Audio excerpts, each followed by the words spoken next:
Okay. Good afternoon. This is Blue Laker. This is Radio Tribune, located here in Las Vegas, Nevada. And you're going to be listening to Cobra USA. Blue Laker. That's me. And today we're going to talk about a couple of things. We had a political rally yesterday for a number of political candidates that are coming up, judges and so forth. And a couple of them stood out to me. And I'm going to really kind of start this conversation with you. One of the persons there was Kara Campbell. She's running for Municipal Court Department 3. Now, let's not forget that primary election day is April the 4th, and it's necessary for you to vote for the candidates of your choice. It just so happens that I was pretty much impressed with her, and then reading more about her, historical information. She is a Chief Deputy District Attorney that is committed to the safety and well-being of our community. She's lifelong Las Vegas. She's experienced with 20 years as a district attorney. Chief Deputy of Training and Recruitment for the entire Clark County District Attorney's Office. Only the second female prosecutor to ever hold that position. Karen has served as lead prosecutor on virtually every type of criminal case in Nevada, fighting for the rights of victims on charges ranging from domestic violence to murder.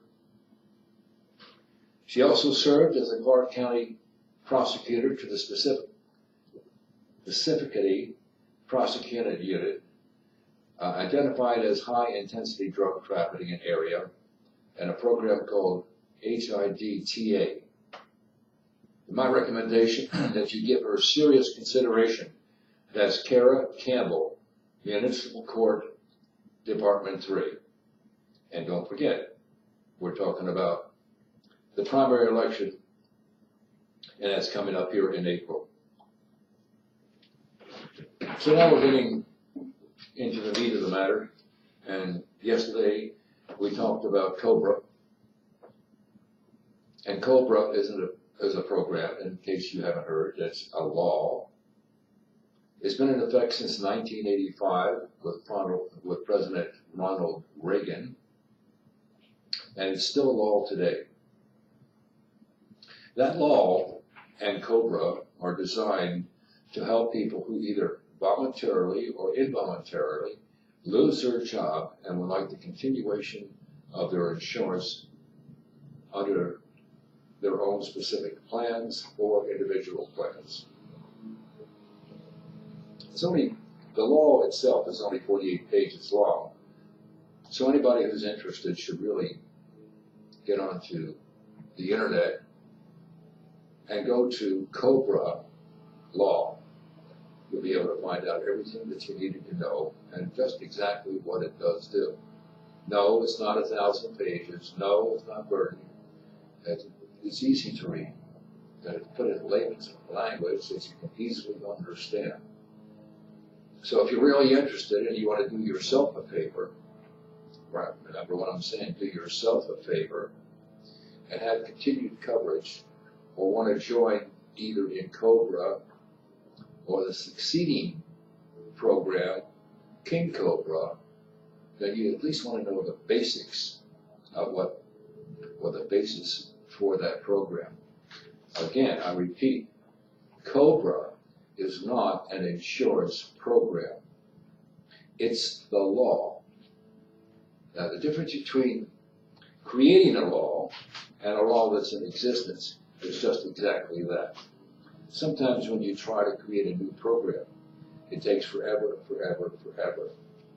Good part about Cobra is that once you're in the program, it's good for 18 months. But what does that mean to me as an individual? Well, what it means to me and you is that if you're looking for insurance and you don't have Medicare or some other program, that you can continue with your program for up to 18 months.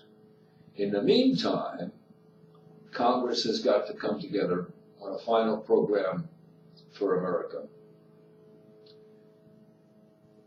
King Cobra, which is separate, I will never say it's separate, it's a continuation of Cobra, but with different rules and regulations.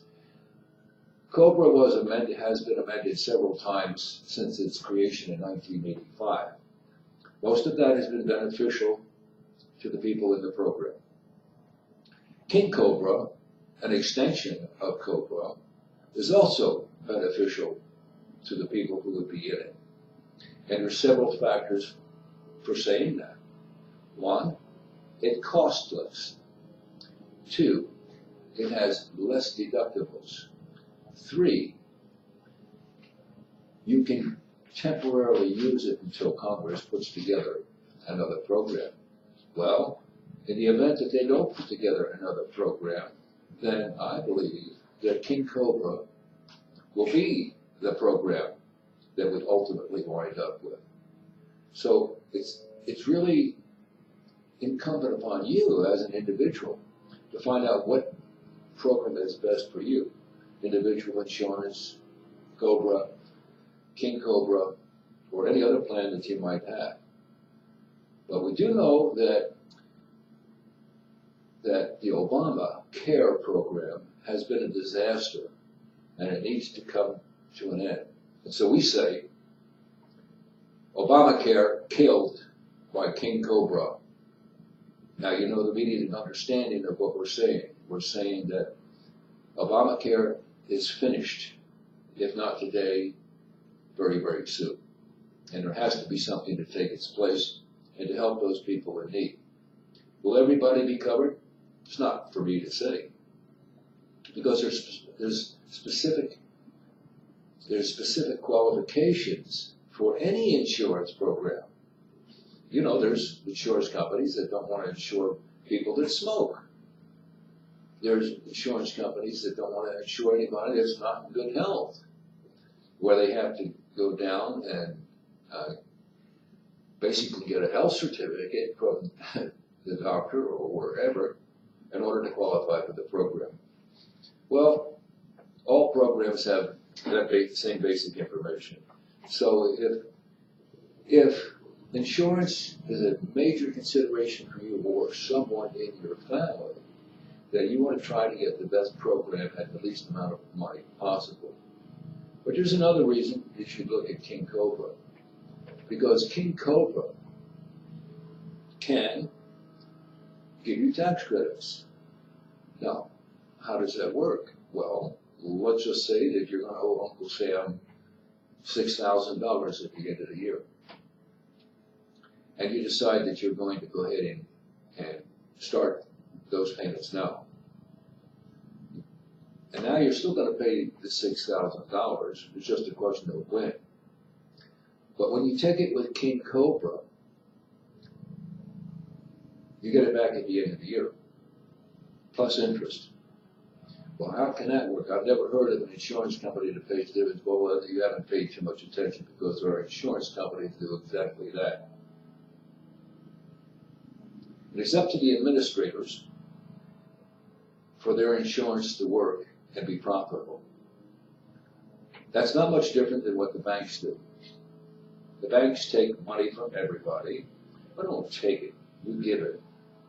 And then they put it in your safes, and it's always available to you at a moment's notice if you work. And King Cobra is designed to operate exactly the same way.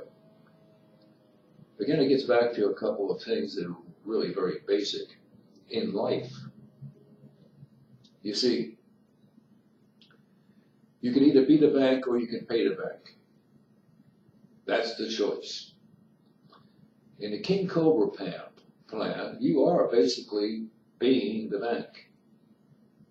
Well, how can you say that when I have to pay in? Well, because they operate just like the bank. The bank takes all of our money and puts it into certain funds and real estate and other ventures and with the idea that they're going to make money. And they do, because very few banks have failed. The only reason banks have failed in the past is because of subprime mortgages or other events, theft, who knows all the reasons. But generally speaking, the banks are safe. But in King Cobra, it's guaranteed that you will get your money back, plus interest, presuming that King Cobra is allowed to make money or does make money on the investment that they do. Again, your money is still secure. You can get it at any time. So it's a different program. It's a program that, in my opinion, is a win-win for everybody that's involved. Because the depositors actually are getting their money back with interest. Oh yes, they still have to pay their taxes, but that's the point. And this is different than a tax deduction. It's a tax credit. Tax deductions are you list your items of expenses and make a deduction, and it puts you in a lower bracket. Maybe. Tax credits work the same way, except with tax credits, it's actually a cash dividend, and you can either take the cash dividend, but you're still going to have to pay the taxes, or you can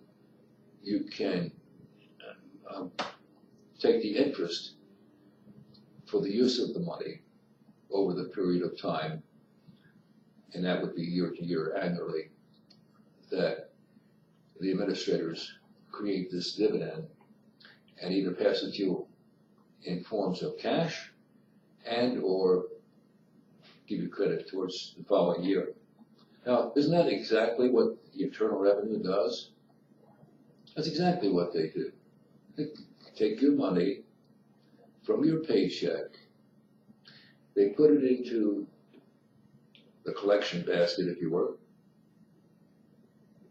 They make money on it, and then they give you back a percentage of it at the end of the year. So when we talk about the banks and we talk about the Internal Revenue Service, they use the same MO, mode of operation. And they've been in existence for hundreds of years, or at least 100 and some years. The point is that we need to think about who's running the show. In the case of the banks are running the show, and they have administrators and so forth that are paid to do their job. In the case of the Internal Revenue Service, they have administrators that administer the program, and they get paid handsomely for handling your money. So in one case, we have a bank. In the other case, we have the Internal Revenue Service.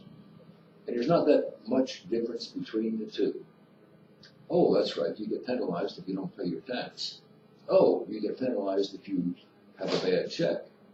So there's people won't take the time to investigate what is happening and how these companies, especially the banks, stay in business, or how the Internal Revenue stays in business, and how they've got all these collectors out there collecting your money.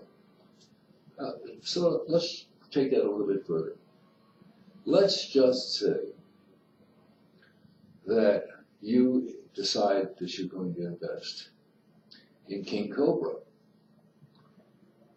And it's very much the same way as getting a paycheck and having the deductions for Social Security and the Internal Revenue. So it's almost identical. The difference is that you now have the opportunity of doing the same thing with your income tax returns that you've been doing for years. So how much different is it than what we're already doing? And what's the benefits? Are there additional benefits? Are you earning 10% on your money that you're paying in? Well, You don't get that at the bank. You get 1 or 2% if you're lucky. The Internal Revenue Service doesn't give you anything except a portion of your money back that you've already paid in. So which one of those 3 programs that I mentioned make more sense? King Cobra, the Internal Revenue Service, or the banking institution? When we talk about sense, we're not just talking about common sense, we're talking about real money. Oh, and by the way, the monetary system is going to change. We're going to go back to the gold standard, and we're going to do business with some foreign companies so that we can remain the International Monetary Fund reserve. You can expect some big changes. Some of those changes are occurring now. And yes, there's some stalls and some protests, and a lot of people who don't understand what's going on, just like most people don't even know what Cobra is. Some people don't even know what KISS is. Well, I spoke to somebody yesterday, and I asked her if she knew what KISS was. And she said, well, I said, well, move a little closer and I'll show you. Well, I stopped just a little bit short of where she was. And I said, no, KISS is keep it simple, stupid. That's what KISS is. And that's what King Cobra is. It is simple. It's adaptable. It doesn't have to go through Congress to be ratified. We have a program that exists today that is the law, and we need to follow that law for the benefit of this country. We can save money and we can make money. It really depends upon who the administrators are. We've seen what our legislatures have done and how they fail in just about every term. This program does not have to be administered by the federal government. It can be administered by the people in the King Cobra administration. People who have been vetted, who don't appear to have criminal backgrounds or malicious intent, and are really there to protect the public. That's what we need. We don't need the lobbyists. We don't need to create a new wheel. We've already got one. We've got a good wheel. It's kind of like some of the other laws that we have in the books that we don't enforce. We just don't enforce them. Why is that? If we can save millions or billions of dollars, and it is billions of dollars over years, why would we want to take the best approach possible? The best approach possible is simple. Let's not see if we can pull every paragraph and every sentence apart, because that's already been done.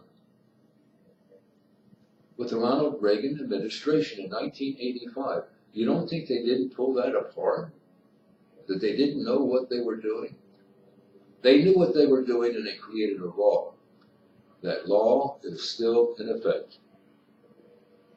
So, again,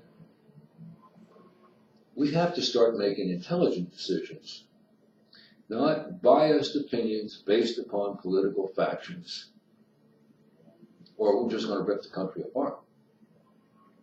You see, because there's always opposition no matter what you do.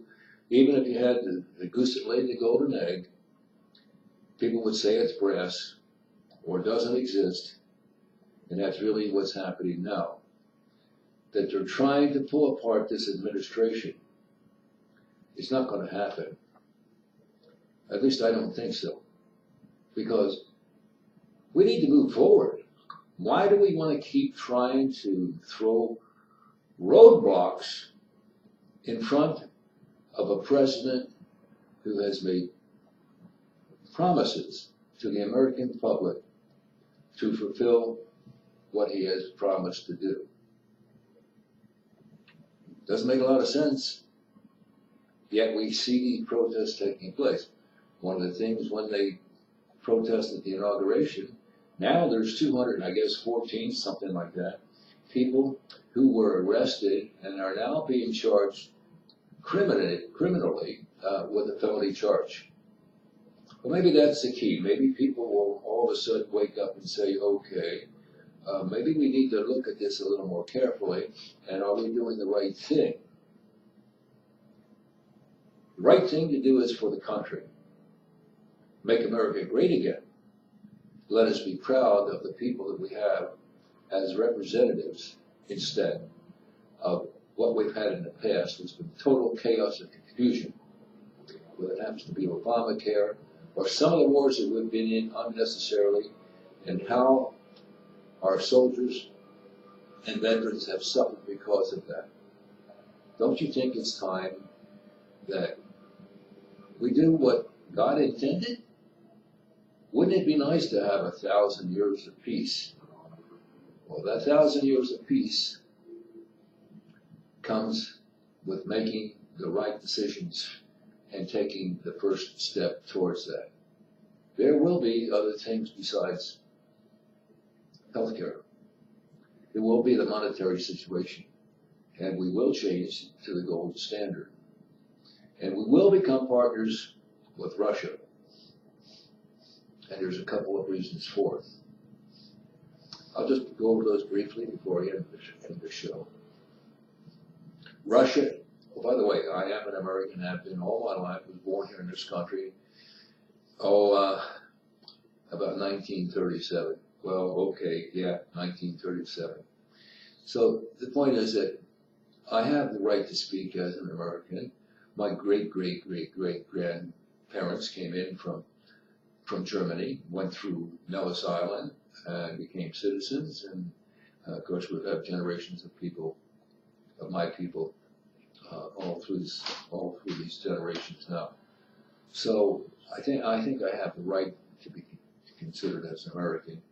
I certainly have the devotion and patriotism that's necessary for me to act like an American and to be proud of an American, to be proud of the flag.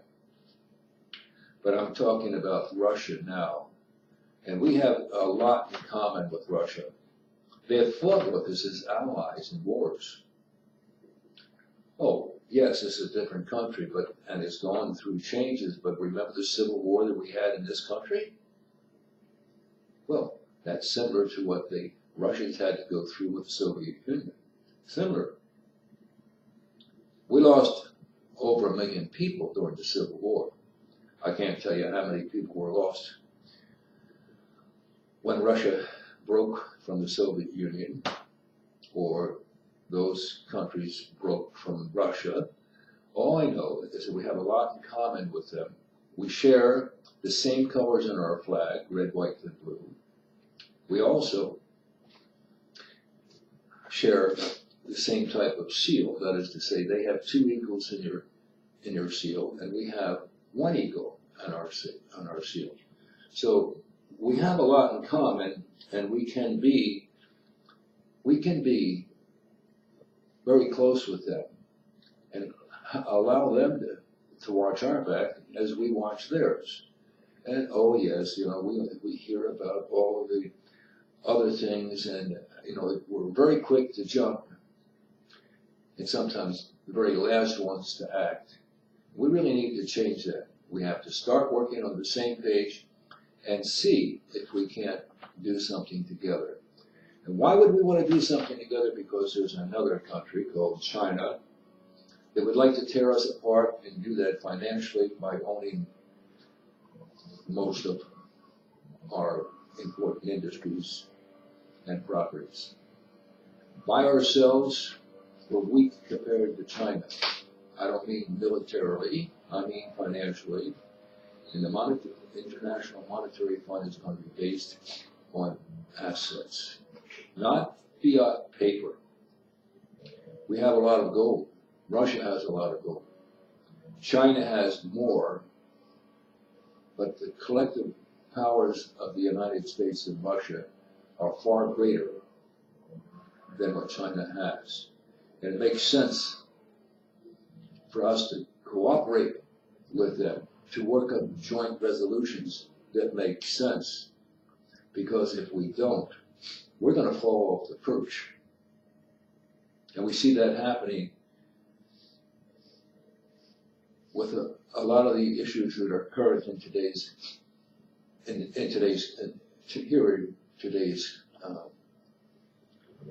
historical information or historical past with immigration. Immigration is one of those things that has taken from us, has helped create the 20 billion or 20 trillion deficit that we have, and we have to curb it, or we won't have a country. A country without borders is not a country. I'm not the first one that's ever said that. Many other people have said exactly the same thing. And we better pay attention to what these scholastic individuals have stated. We cannot ignore what is so obvious. But we do it all the time. And if we're not careful, we're going to see history repeat itself here time and time again. Don't you think it's time to get off the couch and do something that helps not just America, but you, your family, and the future Americans that you have helped create? I think we should. I think you should pay a little more attention to this program, because we talk about the specific issues that affect all Americans, whether it happens to be tax, health, security, all of those issues, very important to the success and future of the United States. Let our flag fly high and dry.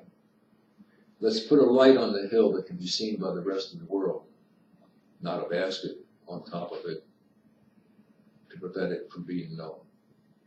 This is Blue Laker, and this radio show emanating from Radio Tribune. You'll find it under Cobra USA.bluelaker@gmail.com. I want to thank you for listening today, and I hope you have a wonderful weekend up and coming, and that we can start this fresh again, and that somebody will pay attention and listen to what is being said. Donald Trump has promised that he would be our voice. But in order for him to be our voice, he has to know what we're thinking.